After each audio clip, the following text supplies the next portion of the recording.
2022 K-팝 10픽스 숨은 명곡. 네, K-팝 레이더 컨퍼런스 네 번째 세션이 되겠는데요. 말 그대로 올 한 해를 지나면서 이 곡만큼은 우리가 잊지 말고 지나갔으면 좋겠다라고 생각되는 그야말로 K-팝 씬의 숨은 명곡을 두 가지 10픽스를 준비해봤습니다. 하나는 전문가 10픽스고요. 하나는 팬 10픽스입니다.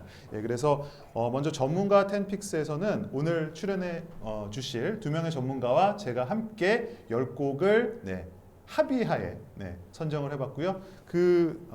팬 10픽스에서는 여러분들이 온라인으로 투표해 주신 데이터를 근거로 해서 10곡을 추려봤습니다.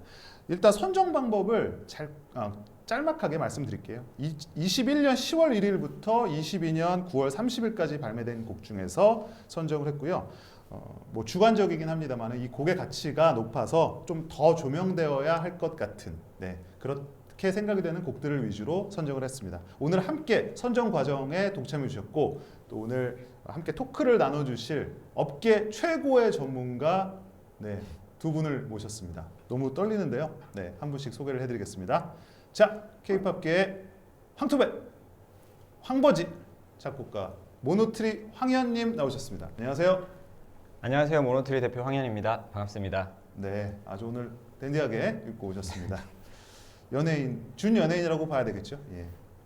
자, 이분 K-팝 창작자의 굉장히 또 베테랑이면서 무려 지금 20여 년 가까이 독재를 해오고 계신 작사가계의 어떤 짜르 이렇게 봐야 될 것 같습니다.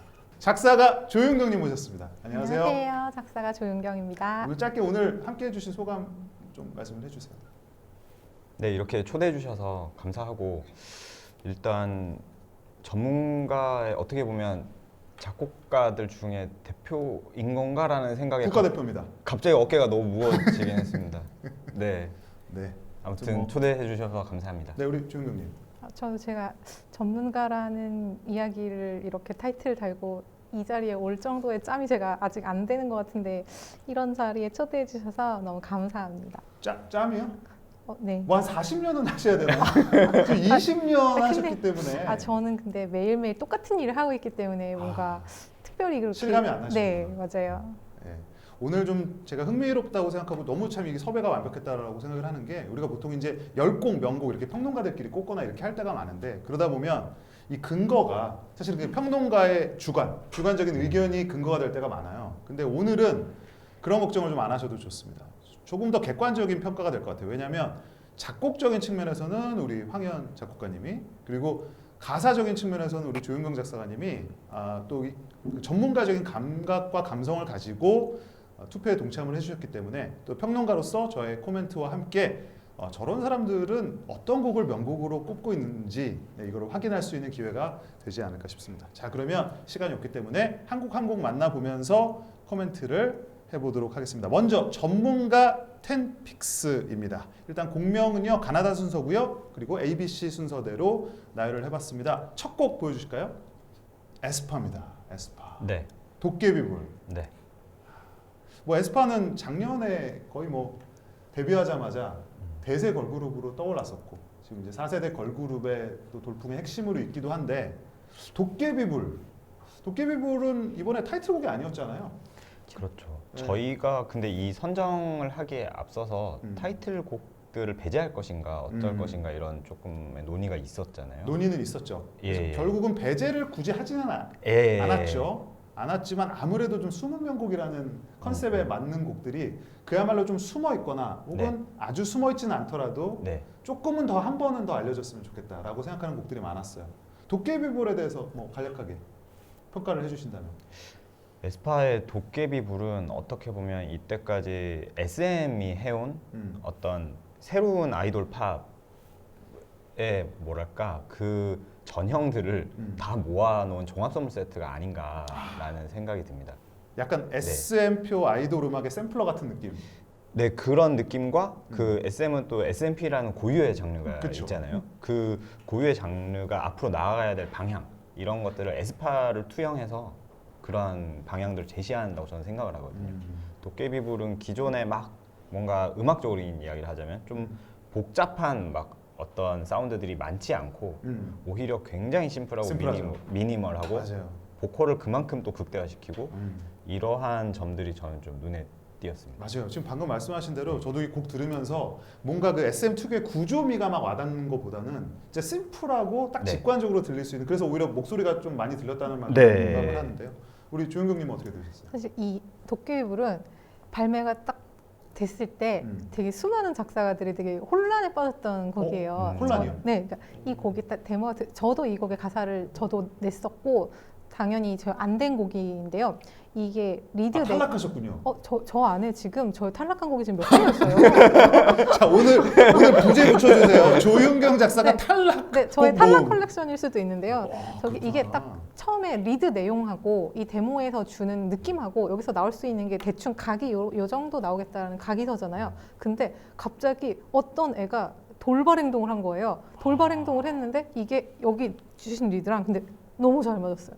근데 심지어 이게 이토르라는 작가님께서 가사를 붙이셨는데 맞아요. 이분이 이게 입봉인 거예요. 그러니까 저도 처음 이게 보는 진짜 분이 저는 이런 걸 볼 때마다 작사가들이 되게 위기의식과 함께 되게 기분 좋은 스트레스를 받아요. 그렇죠. 그래서 이토르 작가님 언제 한번 기회 되면 만나고 싶은 작가님이에요. 아, 내가 지금 천하의 조윤경이 생각지도 못한 이런 감각적인 가사를 너무 정말 깜짝 놀랐고요. 이런 작가님들이 계셔서 저희 케이팝의 미래는 밝지 않나라고 생각합니다.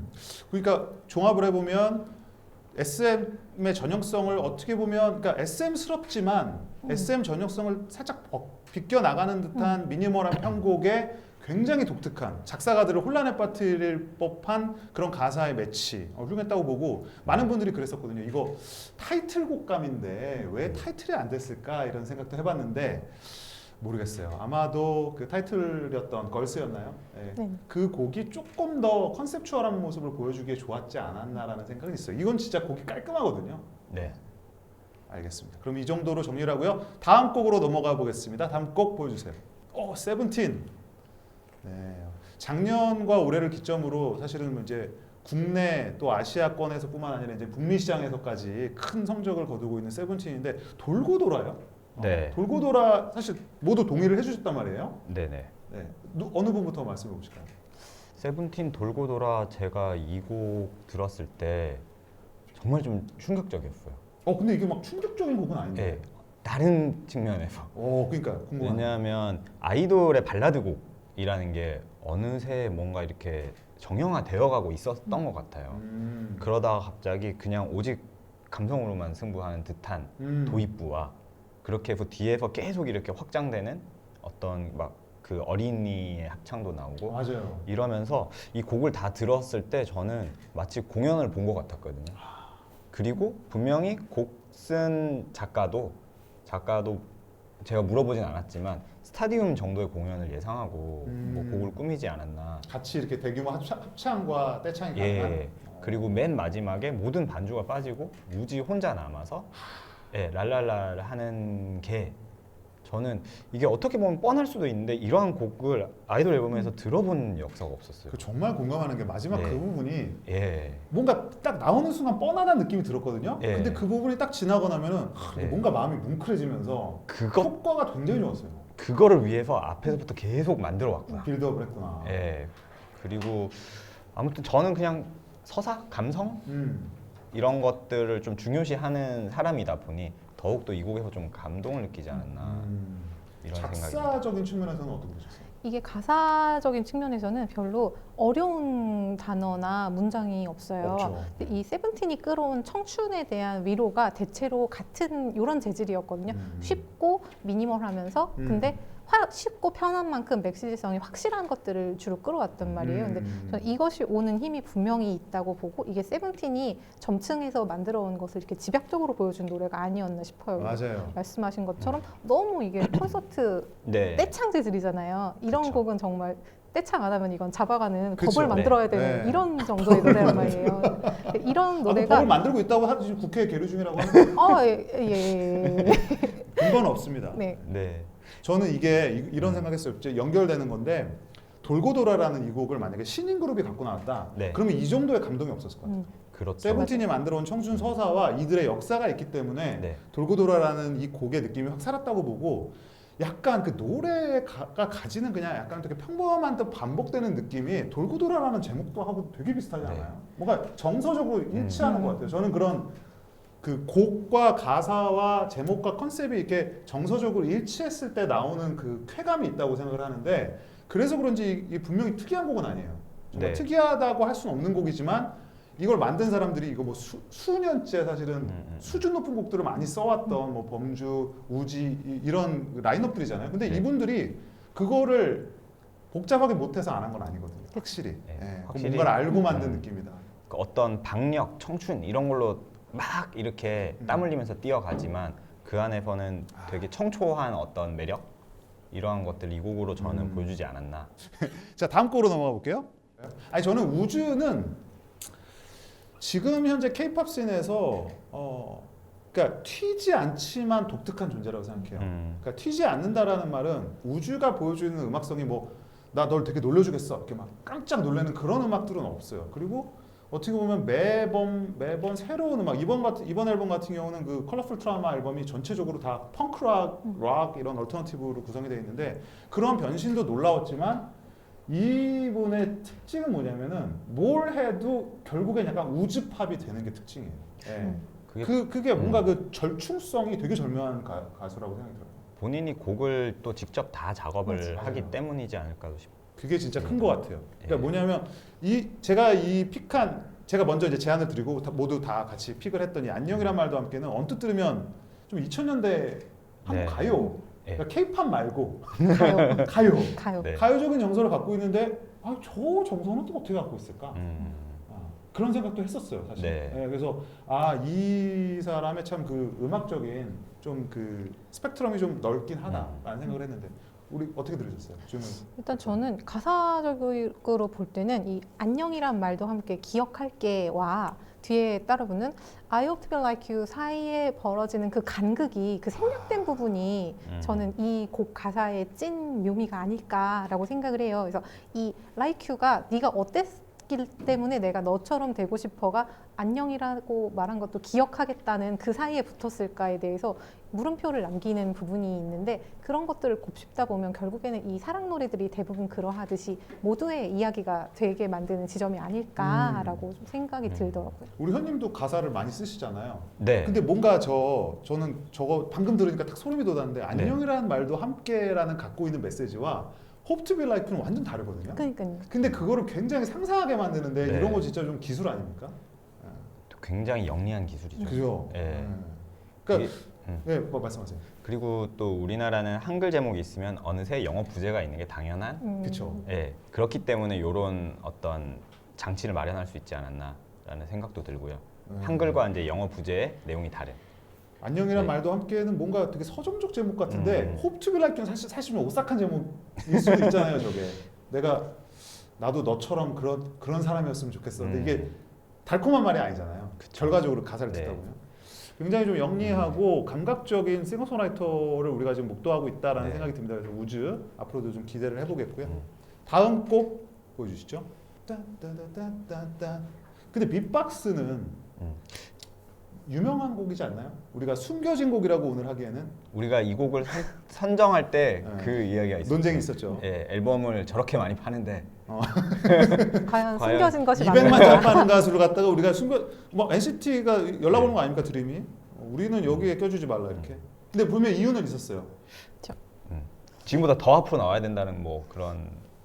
그때 우리 네. 윤경님이 뭔가 딱 강력하게 주장을 하셨던 것 같은데 솔직히 말씀하세요. 네, 활동 기간이 짧았다. 그러니까 이 앨범이 조금 더 많은 사람들이 들었으면 좋겠는 것에 비해서 활동 기간이 좀 짧았던 곡이 아닌가라고 저는 생각이 들어요. 그러니까 NCT에 정말 많은 유닛이 있고 그런데 그 안에서 사실상 NCT 드림 같은 경우에는 데뷔할 때는 유스팀이 맞았지만 그쵸. 연차가 이렇게 쌓여가면서 이제 저들에게도 유스 이상의 이야기를 해야 될 타이밍은 반드시 오고 말았고 그리고 수록곡에 있어서는 사실 다른 유닛들하고 엄청나게 극명히 대비되는 차이점이 그렇게 막 엄청 두드러지게 보이지는 않는 수도 있어요. 근데 저런 비트박스 같은 타이틀곡이 갖는 저 청량한 느낌과 색감을 통해서 우리는 그래도 NCT로서 흡수되지 않은 드림만의 독자적인 노선이 있어 아. 라고 끊임없이 어필을 하는 느낌이 나는 곡이 바로 저 곡이었던 거죠. 제가 느끼기에.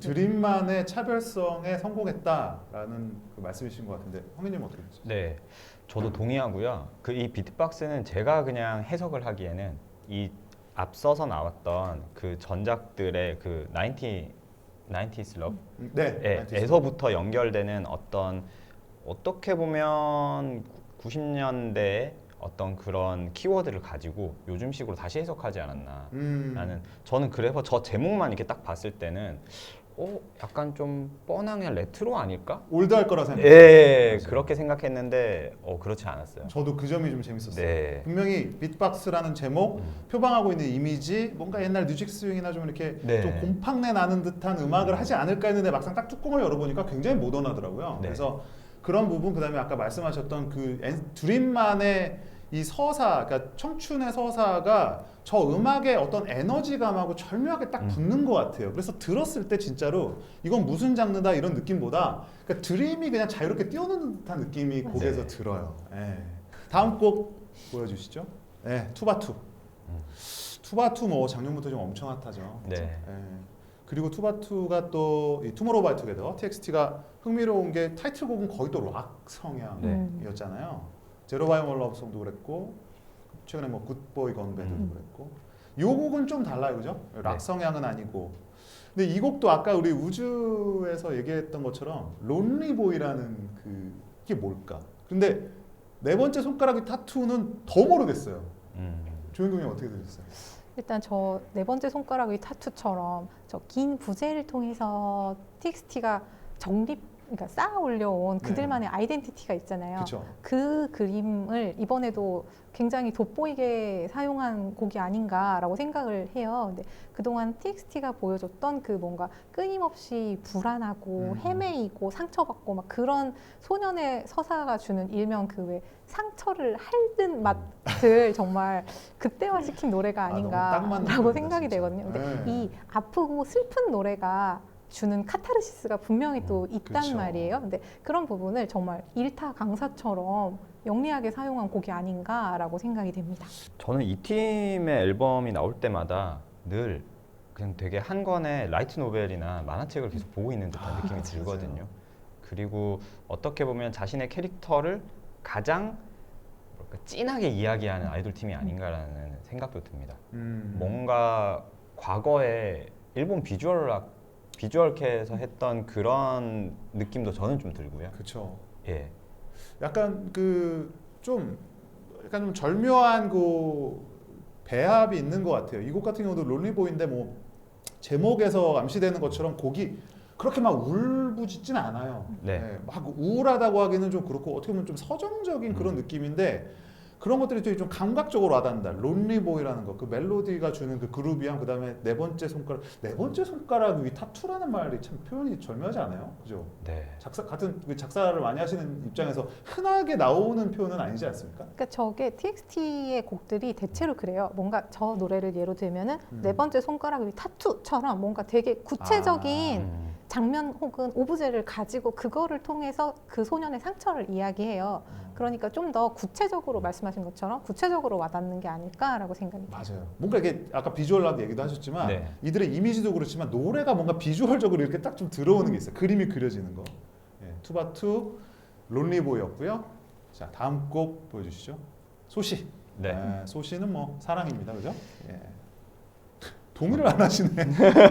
사랑입니까 아닙니까? 지금도 네. 소녀시대, 앞으로도 소녀시대, 영원히 사랑이라고 소녀시대. 하기에는 사랑이라고 하기에는 너무나 저는 위대한 어떤 존재지 오, 않나. 야, 예, 오, 그렇습니다. 사랑이라고 하기에는 더 위대하다. 네.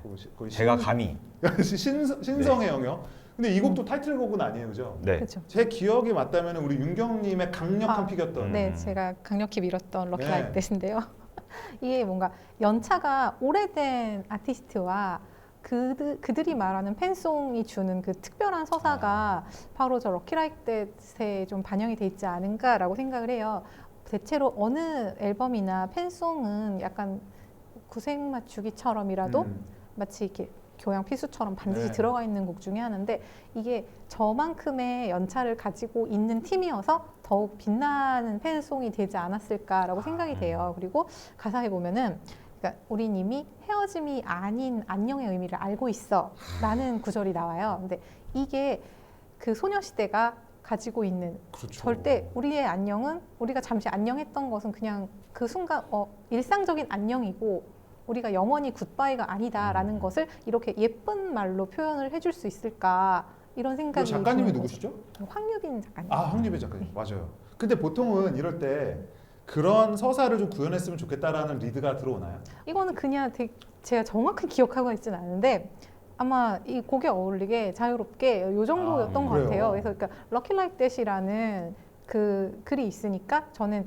뭔가 럭키한 상황들에 대해서 좀 더 디벨롭을 하려고 노력했는데 이 나온 가사를 보면은 우리가 소녀시대와 소원으로 만난 것 아, 그거 자체가 좋아요. 럭키다. 네. 이 메시지성을 진짜 분명히 좋았던 갖고 것 같아요. 가거든요. 네. 그 약간 어떻게 보면 아니 뭐 황지민 작가님한테 뭐라고 하는 게 아니라 어떻게 보면 뻔한 아이디어 같은데 막상 글을 딱 봤을 때 그걸 가사를 노래로 들었을 때 느끼는 감성이 좀 남다른 것 같아요. 네.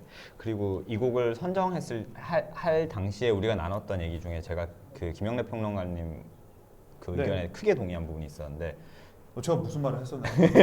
기억 안 나지? 과거에는 굉장히 많았지만 간만에 듣는 스웨디시 팝이었다. 맞아요. 라는 네. 것. 예, 북유럽 정서의 독특한 그들만의 멜로디가 이 곡에서 되게 오랜만에 저도 향수를 느낀. 맞아요. 네. 이게 아마 작곡가들이 그쪽 계열이에요. 네. 노르웨이 쪽, 스웨디시 그쪽 스칸디나비아 제가 이제 이케아라 그러는데 그쪽 네. 분들이 만든 거라서 이게 어떻게 보면 이미 우리 가요 워낙에 이제 그 뭐죠 이제 송캠프 시절 계속 함께 해오셨잖아요. 그러니까 그 정서가 그대로 있어서 이게 이제는 뭐 북유럽풍이다라고 하는 게 아니라 약간 K-팝풍. 네. K-팝풍이 된 것 같아요. 럭키 라이크 때 소녀시대였고요. 다음 곡 가보겠습니다. 아 케플러. 저는 이 곡은 케플러라는 그룹을 떠나서 이 곡적으로의 가치가 저는 굉장히 있다고 생각을 하거든요. 맞아요. 예. 그리고 이게 그 정호연 작곡가님 이원? 네, 이원 맞죠? 정호연 작가의 곡이고요. 네. 제가 아는 사람 중에 가장 편집적인 부분에 있어서 집요하고 디테일한. 황현의 집요함을 뛰어넘습니까? 아우 저는 안 돼요? 예, 같이 작업하면서 많이 좀 놀랐습니다. 저보다 병이 깊은 사람이 있구나. 그래서 어떤 부분이 가장 좀 매력 포인트라고 볼 수 있을까요? 최근에 걸그룹들이 좀 세고 뭐 어떤 그러니까 이 곡의 내용도 이렇게 뭐 평범한 사랑 이야기도 아니고 어떻게 자신을 감추고 감추지 그쵸. 않는 그런 식의 이제 이야기이긴 하나 네. 그러한 곡들을 좀 센 이런 곡들을 할 땐 템포들이 다들 처지는 느낌이 있었어요. 네. 트랩이나 힙합 기반에. 맞아요. 근데 이 곡은 전형적인 하우스 기반으로 그냥 뭐랄까 굉장히 일렉트로한 부분이 많거든요. 근데 그러한 부분에서는 보통 그냥 클럽 튠으로 가는데 이 곡은 그런 게 아니라 그 안에서의 메시지는 또 되게 사회적인 이야기를 또 하고 있는 점. 약간 미스매치 같은 느낌이네요. 예. 네. 그런 부분에서의 좀 약간 의외성이 있었다라고 네. 보고요. 그리고 네, 한마디만 더 네. 붙이자면 K-팝에서만 할 수 있는 편곡들이 있어요. 막 맞습니다. 계속 변화무쌍하게 변하는. 그쵸. 그리고 이게 가다가 브릿지에서 갑자기 트리플로 바뀌거든요.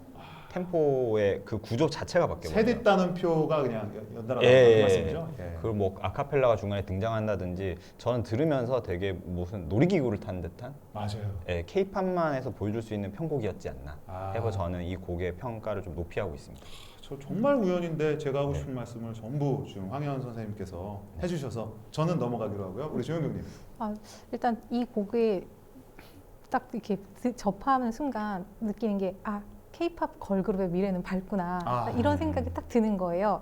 이 도입부의 저음부터 이렇게 깔고 들어가는 느낌부터 이 어리고 정말 갓기예요. 갓기인데 내가 이 곡의 머리채를 한번 잡아볼게 이런 느낌이 딱 표현 오면서 너무 좋아. 표현들이 진짜 다 너무 좋아요. 이 에너지와 그런 것들이 이 너무너무 좋은 4세대 걸그룹도 미래가 밝구나 이런 느낌이 오는 팀이에요. 그러니까 이게 어떻게 보면 신인 걸그룹 때만 신인 그룹 때만 할 수 있는 바이브가 있단 말이에요. 근데 이제 어떻게 보면 좀 더 멋있게 보이려고 하거나 좀 더 무게를 잡으려고 하다 보면 그 느낌을 안 보여줄 때도 있거든요. 의도적으로. 근데 이 노래는 아까 말씀하신 것처럼 그 에너지감, 다이나믹함, 그리고 케이팝이 케이팝임을 숨기지 않는 그 약간 어떤 면에서는 좀 뻔뻔하고 집요함이 있어요, 진짜. 네. 그러면서 야, 요 장르에서 야 이거는 미국도 아니고 어느 나라도 아니고 케이팝에서만 들려줄 수 있는 종류의 익사이팅함이야라는 거를 이 정우현 작곡가가 그냥 막 파파막 기술이 그냥 네. 무슨 이게 연속기 있잖아요. 예전에 네. 막 그 스트리트 파이터 이런 거 하다 보면 막 네. 10단 연속 콤보 이런 네, 거 있잖아요. 네, 약간 그런 느낌이다. 예, 그래서 케플러라는 좋은 그룹을 발견한 의미와 함께 또 케이팝의 약간 진짜 건강한 현재를 또 확인한 것 같아서 예, 너무 좋았던 음악입니다. 자, The Boys, 러시안 룰렛. 네. 이 곡은 근데 제가 정말 생각 안 하고 골랐는데 고르고 났더니 그냥 작사가 아, 예. 네. 제가 직접 등판했습니다. 네, 더 보이즈 네. 러시안 룰렛의 작사가 조윤경님. 이거 어떤 마음으로 쓰신? 일단 이렇게 컨셉추얼하게 가는 보이그룹 노래 중에 조금 전형적인 곡이 아닐까라고 저는 생각을 해요. 이 오타쿠에게 가는 호소력이 장난 아니거든요. 네. 이지 리스닝한 곡들이 대체로 대중성이 있기도 하고 좀 넓은 범위에 있어서 호소되는 느낌이 있지만 이 앨범을 구성을 좀 다채롭게 하는 데 있어서 그리고 케이팝 고인물 빠순이들의 니즈를 충족시키기 위해서 저런 덕력을 끌어올리는 그런 곡들이 갖는 의미가 예고를 저는 하고 말씀해 주세요. 분명히 있다고 생각을 하거든요. 그런 의미에서 좀 저도 이거는 내가 조금 그 덕후 분야에서는 조금 영혼을 갈아 넣었지라고 이야기할 수 있는 내 곡 중에 덕후의 하나거든요. 정체성을 진짜 그렇죠. 내 실력을 보여주마. 실력이라기보다 나의 덕력을 보여주마. 덕력을, 그러니까 덕력을. 네. 또 한 명의 우리 네. 고인물 황현 선생님. 어떻게 보십니까? 같은 고인물 입장에서 봤을 때 야 이거야 이런 게 있나요?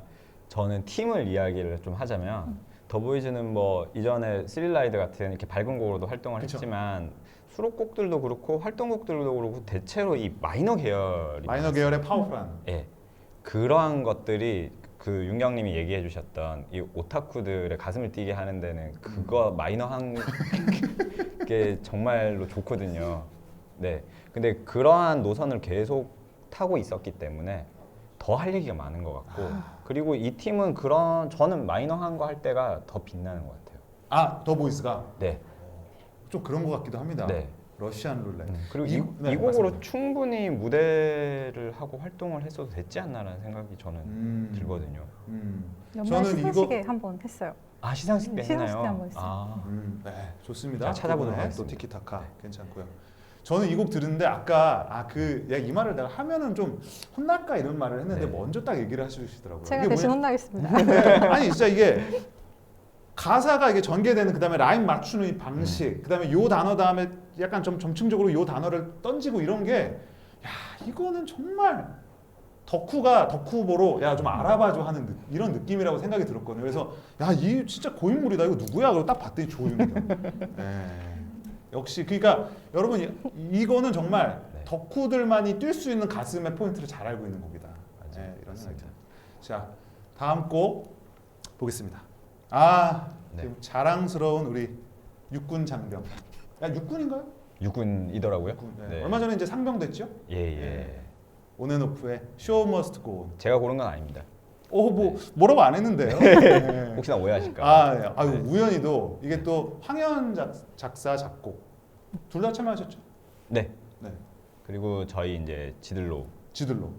프로듀서와 이제 MK 와이엇 등이 이제 참여되어 있습니다. 요거는 이제 본인이 먼저 하시면 좀 그러니까 네. 우리 조윤경님부터 좀 극찬을 한번 해주시죠. 일단 이 곡 같은 경우에는 이 황현 작가님 특유의 벅차오르는 느낌 이것을 정말 네. 딱 이 처음에 별이 켜진다에서부터 이미 끝난 곡이 그렇죠. 아닌가라고 생각이 네, 들어요. 그래서 맞아요. 이 황현 작가님의 이 벅차오르는 느낌은 정말 제가 배울 수 있으면 돈 음. 주고라도 제가 배우고 싶을 정도의 스킬이라면 스킬인데 생긴 건 그렇게 벅차게 안 생겼어요. 근데 황현 굉장히 작가님 벅차요. 곡에 되게 벅차오르는 게 정말 많지 않나요? 왜 이렇게 벅차세요? 근데? 그러게요. 진짜 감성적이다. 맞아요. 네. 이 애니 주제가 느낌이 나는데 뭔가 오프닝보다는 약간 엔딩송에 가까운 그런 맞아요. 느낌이거든요. 네. 그래서 또 가사마저 뭐뭐하다, 뭐뭐한다 이렇게 끊어지고 있는 이것도 마치 자막을 읽는 것 같은 느낌이. 그게 나는 사실 거예요. 요즘 많이 볼 수 없는 가사 아닙니까? 맞아요. 네. 그래서 가사적으로 봐도 저는 이거는 곡 또 곡인데 가사적으로 딱 먼저 좀 들어왔어요. 이거 와 요즘 많이 못 보던 가사 톤인데라는 생각이 들었는데 좀 네. 의도하신 거죠? 아니요. 아, 의도한 건 아니었습니다. 저는 이 곡을 만들 당시에 제가 생각했던 거는 딱 두 가지 포인트였는데요. 하나는 그냥 되게 기술적인 하나의 장치. 곡 끝에 끝날 때 여음 없이 뚝 끊긴다. 아, 네, 왜냐하면 이 곡이 끝나고 군대를 가야 되기 때문에 이 친구들이 그 입대 전에 마지막으로 나왔던 트랙이라서 예, 그래서 이렇게 뚝 끊겨야 뭔가 또 이어질 여지를 주는. 약간 확인 사살 같은 거 아닙니까? 야, 이거 군대야. 벅차다가 그냥 근데 저 처음에 이거 네. 오디오 잘못된 줄 알고 야 이거 이거 음원 처리 잘못됐구나 그랬더니 그 네. 의도하시던 거더라고요. 드림 시어터 2집에 보면 어. 이 집 첫 번째 트랙 제목이 지금 생각이 잘 안 나는데 테이크 그 끊기는 거 하나 있죠. 예, 맞아요. 그런 식의 어떤 논람을 음. 좀 의도해보고 싶었고요. 그런 거 이제 레퍼런스가 해서 그 드림 시어터가 그렇고 네. 예전에 공유롭이 아주 오래된 연인들이라는 곡이 있었는데 네네. 그것도 스탑 더빗 하고 그냥 빡 끝나버려요. 아, 네 맞습니다. 올드한 추천곡 죄송합니다. 예. 그래서 아무튼 예. 네, 뭐 이 곡에 대해서 약간 뭐 혹시 뭐 뒷얘기 재밌는 뭐 에피소드 같은 거 하나 있다면은 말씀해 주셔도 좋고요. 재밌는 에피소드를 말하기에는 너무 이때 정신없이 작업을 해갖고 글이 있진 않고요. 저는 단지 그냥 이 곡을 구상할 때 종합운동장 같은 그런 넓은 무대에서 종횡무진 6명의 멤버들이 계속 뛰어다니면서 콘서트 마지막 곡을 하는 느낌이었으면 좋겠다 였습니다. 저는 이 곡을 들을 때 뭐 앞에 계셔서 하는 말이 아니라 황현이라는 작가, 뭐 모노트리를 포함해서 황현이라는 작가, 온앤오프의 존재, 그들의 합, 그리고 그 둘이 이어온 세월이 있잖아요. 이 세월이 Show Must Go On이라는 노래를 딱 만났을 때 아까 우리가 다른 가수에서도 그런 얘기했지만 이게 같은 곡 같은 가사가 다른 가수에게 불러졌다면 느끼지 못했을 벅차오름, 말 그대로 그 벅차오름이 좀 더블된 느낌이다. 예, 배가 된 느낌이다라는 생각을 네. 했습니다. 아무튼 뭐 명곡을 만들어 주신 황현 작가님 감사드리고요. 마지막 곡 확인해 보겠습니다. 일단은 키는 샤이니에서 아예 뭐 메인 보컬의 느낌은 아니었거든요. 그쵸. 데뷔했을 때는. 근데 뭔가 이렇게 오면서 스스로 자기 자신을 프로듀싱하는 느낌이 저는 들었어요. 그리고 이 앨범 정규 앨범의 색깔이 정말 한 장르같이 전 느껴지거든요. 맞아요. 물론 다양은 한데 그 안에서의 고유의 색을 절대 잊지 않으려고 했었고, 그리고 저는 이 트랙에서 제노를 피처링으로 참여시킨 것도 굉장히 영리한 방법이지 맞아요. 않았나 했습니다. 또 이건 약간 예. 어떻게? 저도 이 제노님 피처링한 음. 거에 대해서 저도 같은 생각인데 이게 사실 키님이 그동안 다른 곡에서 소화하셨던 곡들을 보면은 기본적으로 랩이든 싱잉 랩이든 다 그쵸. 본인이 가능하세요. 그럼에도 불구하고 이 제노님 약간 긁는 듯한 그런 소리를 네. 빌려와서 이 도입부를 했다는 게 이게 본인이 능히 혼자 할 수 있음에도 불구하고 피처링을 쓸 때는 다 이유가 있구나. 맞아요. 그런 느낌이 나는 그러니까 곡이었어요. 픽처링에 대한 선정의 이유와 그게 이제 곡에서 들었을 때 좀 납득이 되는 느낌이고 그런 디렉팅 같은 것도 굉장히 좀 영리하게 잘 된 곡이라는 생각이 듭니다. 그리고 뭐 이 앨범 활동 자체가 저는 약간 전에 보지 못했던 거잖아요. 이미지나 막 무대나 그런 아이디어들이 이 키라는 아티스트가 굉장히 많은 생각을 하고 있구나, 많은 고민을 하고 있구나라는 게 이 곡을 포함해서 이 앨범 전체에 묻어났던 것 같습니다. 그리고 가사가 정말 좋습니다. 네, 본인 쓰신 건 아니죠? 네, 이형석 작가님께서 네, 쓰신 자 이렇게 우리 정말 빠른 템포로 열띤 설명과 함께 전문가 10픽 알아봤고요. 자 이제 여러분이 직접 선정해주신 팬 10픽 올해의 수록곡을 발표해드리도록 하겠습니다. 이거는 저희가 특별히 코멘트를 하지 않고요. 네, 내용만을 쭉 한번 살펴보면서 가벼운 리액션 해보도록 하겠습니다. 하나하나 알아볼게요. 먼저 투모로우바이투게더의 론리보이. 우리가 뭐 이미 다뤘죠. 그 다음에 투모로우바이투게더 또 한 곡이 올라왔네요. Thursday Child Has Far to Go. 이 가사들, 이렇게 제목이 네, 여기는 이제 거의 집착인 것 같아요. 일단 길어요. 데뷔곡 길어요. 때부터 굉장히 길었기 때문에. 진짜. 자 그다음에 세븐틴 곡 두 곡 올라왔네요. 네. 세븐틴의 저의 픽입니다. 달링. 네. 자 그다음에 또 퍼포먼스 아이돌의 대명사죠. 80s의 Be With You. 네, Be With You입니다. 그다음에 또 제가 또 한번 넣어볼까 했었던 아쉽게 들어가지 못했던 NCT 드림의 북극성. 팬송이죠. 네, Never Goodbye 들어가 있고요. 80s 곡 하나 더 있네요. Still Here. 이거는 한국 버전 Still Here가 올라와 있습니다. NCT 드림 또 있네요. 네, 마지막 인사. 그리고 127. NCT 유닛 아주 풍년입니다. NCT 127의 Love on the Floor가 올라와 있고요. 자, 그다음에 역시 또 스트레이 키즈의 Charmer입니다. 네. 특별히 뭐 언급하시고 싶은 이 곡은 정말 나의 최애다라고 하신 곡 있습니까? 당연히 저는 세븐틴의 달링의 아. 팬투표 중에서는 제가 참여했기 때문에 세련된. 그렇죠. 아, 좀 네네. 다른 이유였으면 굉장히 감동적이었어요. 네. 아쉽게 생각합니다. 그렇습니다. 자, 그러면 이상으로 해서 우리 팬템픽까지 알려드려 봤고요. 오늘 토크 정리하면서 근데 최근에 책 내셨다고. 예, 예. 지금 뭐 절찬리 판매 중입니까? 절찬리 판매 중. 어떤 책입니까? 잠깐 광고를 하는 시간인가요? 해도 좋습니다. 네.